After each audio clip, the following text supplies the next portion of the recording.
Hello' বন্ধুসকল, welcome to my channel Rengoni production. সকলোকে স্বাগতম জনাইছোঁ মোৰ চেনেললৈ। আজি আকৌ পুনৰ নতুন ভিডিঅ' এটা লৈ আপোনালোকৰ ওচৰলৈ আহিছোঁ। আজি আমি আপোনালোকক লৈ যাম এখন বিশেষ ঠাইলৈ। দাৰ্জিলিঙৰ বিভিন্ন প্ৰাকৃতিক দৃশ্যসমূহ আপোনালোকক দেখুৱাবলৈ চেষ্টা কৰিম। সেই দৃশ্যসমূহে সঁচাকৈ সকলোকে মন প্ৰাণ হৰাই নিব। সেই দৃশ্যসমূহ আপোনালোকে প্ৰত্যক্ষভাৱে চাবলৈ সঁচাকৈয়ে মন যাব। আহকচোন আমি সেই ধুনীয়া ধুনীয়া প্ৰাকৃতিক দৃশ্যসমূহ এবাৰ উপভোগ কৰোঁ।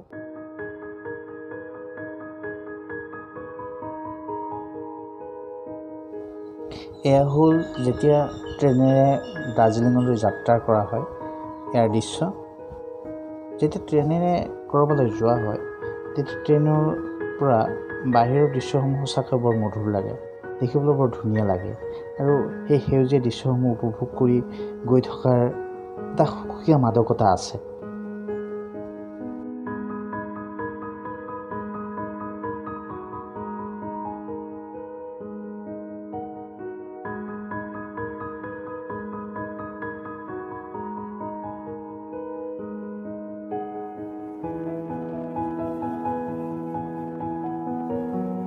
দাৰ্জিলিঙলৈ গৈ আপোনালোকে এখন হোটেল ল'বই লাগিব। যদি ফেমিলি সৈতে যায় তেতিয়াহ'লে এখন হোটেল ল'ব লাগিব ভাড়া কৰি। তাৰ পৰা আপোনালোকে এখন সৰু গাড়ী ল'ব লাগিব, যিখন সৰু গাড়ী আপোনালোকক সকলো দাৰ্জিলিঙৰ বিভিন্ন ঠাইসমূহ আপোনালোকক দেখুৱাই লৈ ফুৰিব। আমি যেতিয়া সেই সৰু গাড়ী এখন লৈ তাৰে লোকেল সৰু গাড়ী এখন লৈ আমি বিভিন্ন ঠাইলৈ যাত্ৰা কৰিছিলোঁ, তাৰে দৃশ্য এইবোৰ আমি গৈ আছোঁ।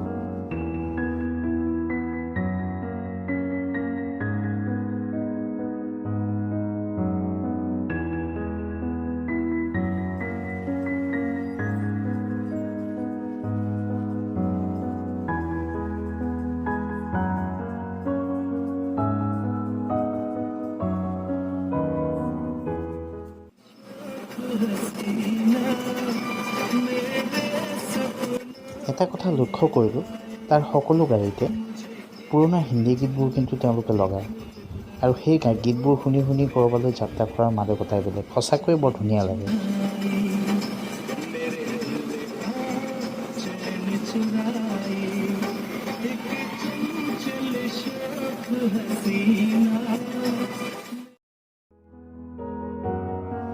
এয়া হ'ল নেপালৰ পশুপতি মাৰ্কেট। এই মাৰ্কেটখনত কম দামত বিভিন্ন বস্তু পোৱা যায়। ইয়াতে আহিলে আপোনালোকে এই পশুপতি মাৰ্কেটখনত নোসোমোৱাকৈ নাথাকিব।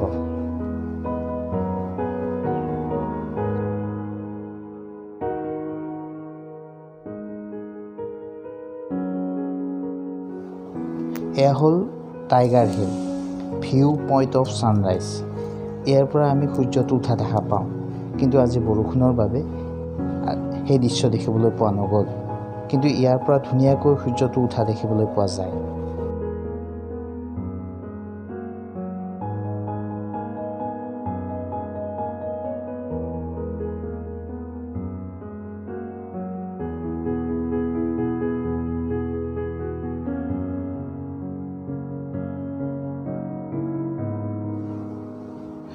এয়া হ'ল দাৰ্জিলিঙৰ মিৰিক পাৰ্ক।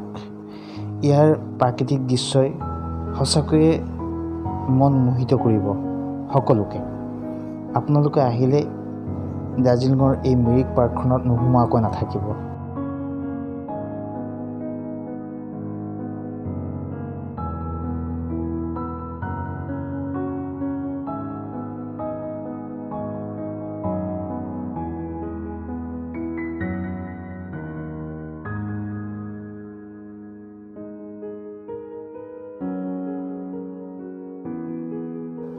এয়া হ'ল শিলিগুৰিৰ বেংগল চাফাৰীৰ দৃশ্য। ইয়াত আপোনালোকে বিভিন্ন জন্তু যেনে হাতী, হৰিণা, বাঘ, বান্দৰ, ঘোঁৰা, বিভিন্ন ধৰণৰ জন্তু আপোনালোকে ইয়াত আহিলে দেখা পাব।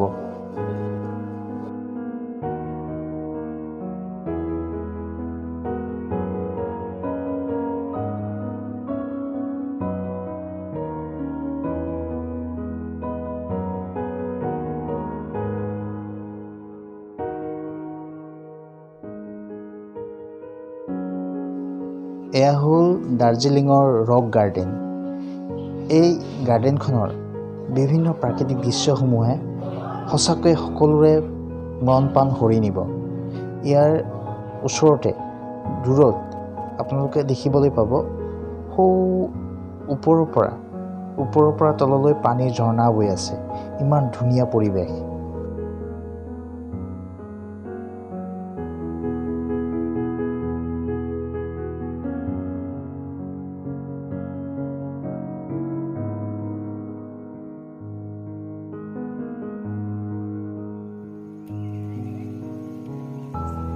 এয়া দাৰ্জিলিঙৰ জাপানীজ টেম্পলৰ দৃশ্য হয়। সৌ দূৰত যে দেখিছে সেই মন্দিৰটো জাপানীজসকলৰ মন্দিৰ হয়।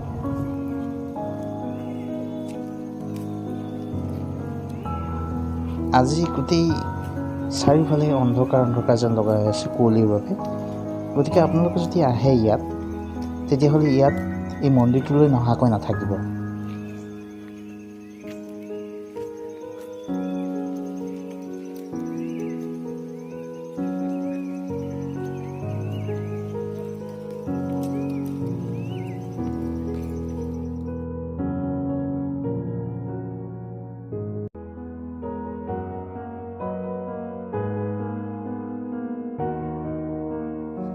এয়া হ'ল দাৰ্জিলিঙৰ বাটাচিয়া লুপৰ দৃশ্য।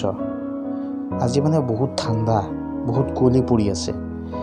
এই যে দেখিছে এয়া হ'ল টয় ট্ৰেইনৰ ৰেলৱে ট্ৰেক।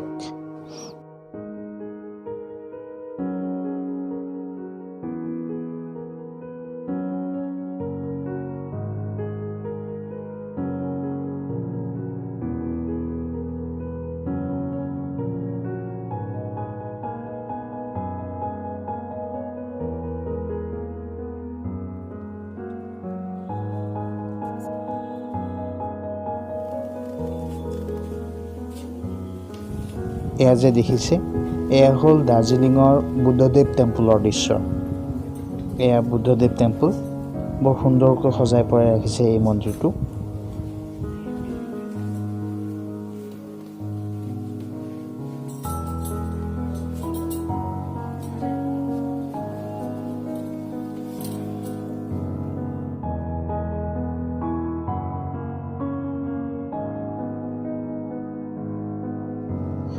গোটেই ভিডিঅ'টোৰ দৃশ্যসমূহ সংগ্ৰহ কৰা হয় আমাৰ বা ভিনদেউ আৰু বাবা মাইনা।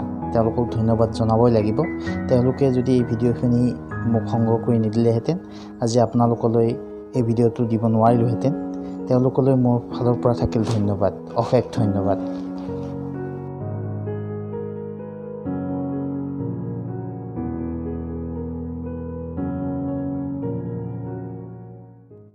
দাৰ্জিলিঙৰ এই দৃশ্যসমূহ, এই প্ৰাকৃতিক দৃশ্যসমূহ উপভোগ কৰিলে কেনে পালে কমেণ্টত জনাব। লগতে চেনেলটো যদি ছাবস্ক্ৰাইব কৰা নাই তেনেহ'লে ছাবস্ক্ৰাইব কৰিব আৰু লাইক এটা কৰিব। তেতিয়াহে আকৌ নতুন ভিডিঅ' আপোনালোকলৈ দিবলৈ মন যাব। আকৌ নতুন ভিডিঅ' এটা আপোনালোকৰ ওচৰলৈ লৈ অনাৰ প্ৰতিশ্ৰুতিৰে আজিলৈ বাই বাই।